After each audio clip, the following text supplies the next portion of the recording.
ሰላም ጤና ይስጥልኝ ተመልካቾቻችን መጋቢት 2 2017 ዓ.ም ከፍሪ ፕሬስ የዕለቱን ዜናዎች ይዘን ቀርበናል። መልካም ሞላ ነኝ። ወደ ቀዳሚው ዜና አልፋለሁ። የአማራ ፋኖ በወሎ ወይም ቤት አማራ በደቡብ ወሎ ዞን ወረባቦ ወረዳ ዋና አስተዳዳሪ የሆኑት ከነባልደረቦቹ እስከ ወዲያኛው መሸኘታቸውን አስታወቀ። የአማራ ፋኖ በወሎ ወይም ቤት አማራ የምስራቅ አማራ ኮር አንድ ባለሽርጡ ክፍለ ጦር አራተኛ ሻለቃ እና የልጅ እያሱ ኮር ራስ አሊ ክፍለ ጦር አንደኛ ሻለቃ የወረባቦ ወረዳ ዋና አስተዳዳሪ እና ሌሎች የወረዳው አመራሮች ከነአጃቢዎቻቸው በመምታት ታላቅ ድል መጎናጸፉ ተነግሯል። በተደረገው የህልውና ተጋድሎ የስርዓቱ አገልጋይ ካድሬ በወረባቦ ወረዳ ልዩ ስሙ ጠቢሳ በተባለ አካባቢ ማህበረሰቡን በመሰብሰብ ግብር እንዲገብሩ የሐሰት ፖለቲካ ሲደሰኩሩ የነበረው የደቡብ ወሎ ዞን ወረባቦ ወረዳ ዋና አስተዳዳሪ ፈንታው ከበደን ጨምሮ ሌሎች የብልጽግና አመራሮች በጀግኖቹ ስራ እስከ ወዲያኛው መሸኘታቸው ተገልጿል። በዚህ ውጤታማ የደፈጣ ጥቃት ዋና አስተዳዳሪውን ጨምሮ በርካታ ሆዳደር ሚሊሻና ባንዳ አድማ ብተና ሲመቱ በርካታ የነፍስ ወከፍ ክላሽ ከነተተኳሹ መማረክ ተችሏል። በቀጣይ መዳረሻው ድልና ነጻነት የሆነው የአማራ ህዝብ የህልውና ተጋድሎ ተጠናክሮ ይቀጥላል ሲል መረጃውን ያደረሰን የአማራ ፋኖ በወሎ ወይም ቤት አማራ የባለ ሽርጡ ክፍለ ጦር ቃል አቀባይ ፋኖ መምህር መሐመድ ሞገስ ነው። በተመሳሳይ የድል ዜና ትናንት መጋቢት 1 ቀን 2017 ዓ.ም በሰሜን ጎንደር ዞን አዲ አርቃይ ወረዳ ዛሪማ ቀበሌ በአማራ ፋኖ አንድነት በጎንደር በድብ ጠለምት ተከዜ ክፍለ ጦር በተጣለ የደፈጣ ጥቃት የወረዳው ሚሊሻ ጽህፈት ቤት ኃላፊና የብልጽግና ጽህፈት ቤት አደረጃጀት ምክትል ኃላፊን ጨምሮ 3 አመራሮችና አጃቢዎቻቸው እስከ መጨረሻው መሸኘታቸው ታውቋል። ወደ ተከታዩ መረጃ ስናልፍ 6ኛ ቀኑን ያስቆጠረው የገረመው ወንዳወቅ ብርጌድ ተጋድሎ ዛሬም ቀጥሏል። የአማራ ፋኖ በጎጃም የራስ ቢትወደድ መንገሻ ቲከም ክፍለ ጦር የገረመው ወንዳወቅ ብርጌድ ተጋድሎ 6ኛ ቀኑን ይዟል ሲል የክፍለ ጦሩ ህዝብ ግንኙነት መረጃውን አድርሶናል። መጋቢት 1 2017 ዓ.ም በገነት አቦ በተካሄደው አውደ ውጊያ 1 ሚሊሻና 5 የመከላከያ ሰራዊት አባላት መሸኘታቸው ታውቋል።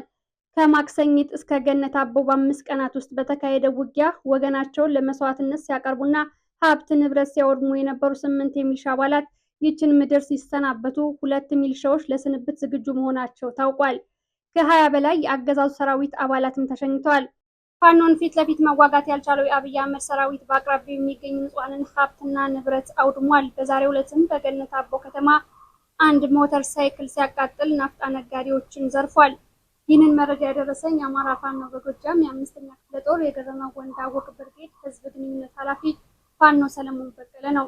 ተጨማሪ መረጃዎችን እንዲያካፍለኝ የክፍለ ጦሩን የህግ ክፍል አመራር ጋብዣለሁ። በጣም አመሰግናለሁ። ያሉ መረጃዎች ምን ይመስላሉ? ገማ እሺ፣ አመሰግናለሁ። ከ5ኛ ክፍለ ጦር ህግና ስነ ስርዓት ኮሚቴ አባል ውስጥ ነው ያለሁት።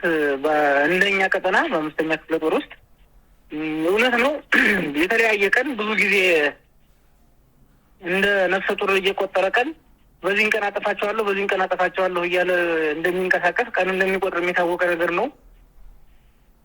እኛ ደግሞ በተቃራኒው በየቦታው ወደ ኋላ ሳብ እያልን የስልጠና ወታደራዊ ስልጠናዎችን እያጠናከርን ብዙ ነገሮችን እንደ በተቆጣጠርንበት አካባቢ ላይ እንደ መንግስትም ጭምር ስለሆነ በተደራቢ እየሰራን ያለ ነው። ይሄን እያስተናገድን እንቀመጥ እነሱ በጎን በኩል ፕሮፓጋንዳ እየነፉ አሁን ፋኖ ተቀዛቅዟል ምን ብሏል እያሉ ይመጡና ልክ ፋኖ መቀዛቀዝ አለመቀዛቀዙን የሚመሰክሩልን እነሱ ናቸው። ልክ ባሉት ልክ አካባቢውን መጠን እንቆጣጠራለን ሲሉ የሚደርስባቸውን አጣፋ ምስክር እነሱ ይሆናሉና ለምሳሌ አሁን እንደኛ ክፍለ ጦር እዚህ ወንበርማ ብርጌድ አካባቢ ሽንዲ ወንበርማ ወረዳ ላይ ማለት ነው እሱ ላይ የተለያየ ጊዜ እንቅስቃሴ ያደረጉ በተንቀሳቀሱበት እንቅስቃሴ ሁሉ ይሄ ነው የማይባል በጣም ከባድነት እስከ ቡድን መሳሪያ ድረስ እየተማረኩ ያላቸውን ኃይል ሁሉ አራግፈው ሬሳ ጥለው እየሄዱ የአካባቢውን ማህበረሰብ በጥሩምባ እየተነፋ ነው እየተቀበረ የነበረው። ይዞት መሄድ እንኳን እስከማይችልበት ደረጃ ድረስ እየደረሰ እዚያው አጋጣሚ እዛውም አካባቢው ላይ በሳምንት ጊዜ ውስጥ 2 ጊዜ እንደ እሁዲት የሚባለው ወርቅ አባይ ብርጌድ እሱ ላይ በተደጋጋሚ እንቅስቃሴ ያደርጋለሁ ሲል ስለነበረ እንቅስቃሴ ማድረግ እንደማይችል ሲያውቀው መልሶ ምሽጉን ቆፍሮ ወደ ምሽጉ ሲገባ የገባበት ድረስ ገብተው ምሽጉን ሁሉ አስለቅቀው የሆነ ቦታ ላይ እየተሰበሰቡ እየተቀመጡ እያለ በ3 ወር ጊዜ ውስጥ አጠፋለሁ በ30 ቀን ምናምን እያለ የሚያወራው የተለመደ ነገር ነው። አሁንም ወደ ላይ ወጣ ስንል ደግሞ ፍኖተ ሰላም ጃቢ ወረዳ ማክሰኝም ቀበሌ የምትባል ላይ እንደዚሁ ሄዶ ነበር። እዚያ ላይ አጋጣሚ ሆኖ የደረሰውን ነገር እኔ በትንሹም ቢሆን ምን ስንት መሳሪያ ምን እንደተማረከ መረጃው አለኝ። 3 ብሬን፣ 1 ስናይፐር እና ወደ 42 አካባቢ ክላሽ ነው የተማረከው። ጥይቱን እንግዲህ ዲሬክተሩ በዚህ ያህል መቁጠር ይቻላል። 62 አካባቢ በአይን እማኝ እየታየ የተነሳ የተቀበረ የጠላት። ይህን ሁሉ አድርጎ ሲሄድ ግን ንጹሐንን ምንም ከውጊያው ነፃ ነን ብለው ቤት ዘግተው ተቀምጠው የነበሩትን ሰዎች መሸነፉን ሲያውቅ ተመልሶ ወደ መጣበት እየፈረጠጠ የተረፈው ሲሮጥ ነው። እንግዲህ ንጹሐንን እየመጣ እንጂ ፋኖ ሆኖ ተደራጅቶ የሚገጥመው መሀል ላይ ምንም አይነት ጥቃት እንኳን ማድረስ አልቻለም። ማቅሶን እንኳን ሳይችል ነው እየሄደ ያለው ሰሞኑን። ይሄንን ሳይ እሱ የአማራን ሕዝብ ነው እና ጠቅላላ አድርጎ እንደ ጠላት የቆጠረ ያለው መቶ እየመታ ይሄዳል። የሚገርመው ነገር ነበርና እባካችሁን ቢያንስ እንኳን ፋኖ ነው እያጠቃን ብል ትላላችሁና ለሚዲያ ሽፋንም ቢሆን ንጹሐንን እየመታ ነው የምትወረውሩት ሞርተር ወደ ከብቶቹ በእንጋ በሚጓዙበት አካባቢ ላይ ሞርተር እየወረወራችሁ ከብት እየጎዳችሁ ነው። ለምንድን ነው እንደዚህ የምታደርጉት? ፊት ለፊት ወደ እኛ የማትመጡ ሲለው ደውሎ ሪከርድ ሆኖ የተቀመጠ ነገር ነው። ሌላ ጊዜ ማሳየት የምንችለው አሁን እኛ በዚህ ሰዓት ላይ ጠላት ምናምን ብለን ለይተን የያዝነው አካል የለም። የውጊያ ቀጠና ምን ልን ብለን በምንወጣበት አካባቢ ላይ ሁሉ የምናገኘውን አካል ቀጥታ ምቱን የተባለ ትእዛዝ ተሰጥቶናል እስከ ማለት ድረስ ነው የደረሰ። እንግዲህ ኮሎኔላቸው ማለት ይሄን ያህል አድርገው እንኳን በ3 ወር አጠፋ ነው ምናምን እያሉ ይናገራሉ። ይሄንን አሁን እውነቱን ህዝብ ያውቃል እንዳለው ታላቁ አባታችን እውነቱን ህዝብ ያውቃል። አካባቢው ላይ ያለውን ነባራዊ ሁኔታ የሚያውቅ ህዝቡ ነው፣ የሚያይ ህዝቡ ነው። ከሁለቱ ተፋላሚዎች ውጭ ለማለት ነው። ምንም እንኳን ህዝቡ በነቂስ እየወጣ በዚህ በኩል ተሰለፍ ሲባል የሚገጥም ቢሆንም በዚያው ልክ ደግሞ ትጥቅም ምንም የሌላቸው ከሁለቱም ወገን ነፃ ሆነው ሲቪል ሆነው ኑሯቸውን እየመሩ ያሉት ስላሉ እነሱም ደግሞ ጥሩምባ ሲነፋላቸው እየወጡ የጠላትን ኃይል እየቀበሩልን ስለሆነ የአካባቢው ባህል ሬሳ መንገድ ላይ ወይም ወድቆ ሲታይ ጥሩ አይደለም ከሃይማኖታችንም አንጻር ተብሎ ስለሚታመን ሬሳ እዚህ ጋር ወድቋል ምንቅበር ብሎ እየቀበረ ነው ያለ ማህበረሰቡ። ይሄን አድርጎ ሲሄድ ነው በ3 ወር ጊዜ ውስጥ አጠፋቸዋለሁ እያለ ያለው። አሁንም ደግሞ ምን መሸነፉንም አያውቅም አያምንም። ይሄንን ያህል የምትደርሰውበት እየፈረጠጠ ወደ ፍኖተ ሰላም ገብቶ እንደገና ወደ ቋሪት ወረዳ ገረመው ወንዳው ብርጌድ ወደሚለው እንደገና ግስጋሴ እያደረገ ይገኛል።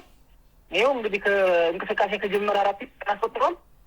እስካሁን ድረስ በዛ በአዴት በኩልም በሁለት መንገድ ነው እየመጣ ያለው። ይህን ያህል ቀንም እየተጓዘ ወረዳውን መቆጣጠራቸው ተበትኗል፣ ጠፍቷል፣ ወደ እኛ እያመነ ነው ይላል። የራሱን ኃይሎች አስርጎ ሊያስገባብን ይችል ይሆናል። ይሄ ኤክስፔክትድ ነው፣ የሚጠበቅ ነገር ነው። አስርጎ ያስገባል። ሰርጎ የገቡት ኃይሎች ደግሞ ምንም አይነት ተጽዕኖ መፍጠር እንደማይችሉ ሲያውቁት ተስፋ ቆርጠው ሲመለሱ ፋኖ እያመነ እጅ እየሰጠ ነው ወደ እኛ ተቀላቀለ እያሉ በሚዲያ ላይ ያውሏቸዋል። መጀመሪያም ቢሆን ሰርጎ ያስገባቸው እንጂ ትግሉ ገብቶት የህልውና ዘመቻ እንደሆነ አምኖ ወደ ትግላችን የተቀላቀለ አንዳችም አካል ወደ እነሱ እየሄደ እንዳልሄደ ጭምር ነው በዚሁ አጋጣሚ ልገልጽ የምፈልግ። ስለ መረጃዎቹ ከልብ አመሰግናለሁ። የአማራ ፋኖ በጎጃም የ5ኛ ክፍለ ጦር የሚዲያና ኮሚኒኬሽን ግንኙነት ኃላፊ ፋኖ ዮሴፍ ሀረጎይን ተጨማሪ መረጃዎችን ሊያካፍለን በስልክ መስመር ላይ አግኝቼዋለሁ። አመሰግናለሁ ዮሴፍ፣ ተጨማሪ መረጃዎችን አካፍለን። አመሰግናለሁ። የአማራ ፋኖ ጎጃም የራስ ተወደድ መንገሻ ቲከም ወይም 5ኛ ክፍለ ጦር የሚዲያና ኮሚኒኬሽን ባለሙያ ነኝ። ፋኖ ዮሴፍ ሀረጎይን እባላለሁ። ከትናንት ከ6 ቀን በፊት ጀምሮ ማለት ነው በ5ኛ ክፍለ ጦር የተለያዩ ቀጠናዎች ማለትም ቋሪት፣ ፍኖተ ሰላም እንዲሁም ጓጉሳ፣ ወርቅ አባይና ወንበርማን ጨምሮ በተለያየ ቦታዎች ከባድ ውጊያ እየተካሄደ ይገኛል። በዚህም የአማራ ፋኖ ጎጃም የራስ ተወደድ መንገሻ ቲከም ገረመው ወንዳው ብርጌድ ለ6 ተከታታይ ቀናት ታላቅ ጀብድና ስራ እየሰራ ይገኛል ማለት ነው። በዚህም በ6 ቀናት የማይታወቅ ያው ለጊዜው ቁጥሩ ባናጠናክረውም ከ50 በላይ ግን ተቀበረ። እንዲሁም በእያንዳንዱ ማህበረሰብ ከ10 እና ከ15 በላይ እንደቀበሩ ከዚያ በተጨማሪም እዛው ከሞቱበት ቁስለኞችን ወደ ፔፔና በዙ 23 በማጀብ ወደ ፍኖተ ሰላም ካመጣቸው በኋላ ማለት ነው በፍኖተ ሰላም ሪፈራል ሆስፒታልና ቡሬ 11 ሪፈራል ሆስፒታል የገቡ በጣም ብዙ የአማራ ህዝብ ባንዳ የልቤል ባንዳዎች ወይም ሚኒሻ የሚባሉትም 2 እና ከዛ በላይ ሞተው እንደወጡ ከቡሬ ያገኘው መረጃ ያመላክታል ማለት ነው። እንዲሁም ከፍኖተ ሰላም በተመሳሳይ እልፍ አላፍ የጠላት ኃይል የተመታው ማለት ነው። የቆሰለው ተመልሶ እንደወጣ ያገኘ ነው መረጃ ማለት ነው። ዛሬም ውጊያው እንዲሁ እንደቀጠለ ነው። በሁለት በኩል የመጣው የጠላት ኃይል ከአዴት ወደ ቋሪትና ከእጅጋ ወደ ቋሪት የመጣው ጠላት ኃይል አሁንም እየተቀጠቀጠ ይገኛል ማለት ነው። በዚህ አጋጣሚ ጠላት የተናደደው ጠላት ሲመታ ሙትና ቁስለኛ ሲሆን ገነታ በምትባለው ትንሽዬ ከተማ እያወደመ እንዲሁም ንጹሃን እየጨፈጨፈና እየረሸነ ነው።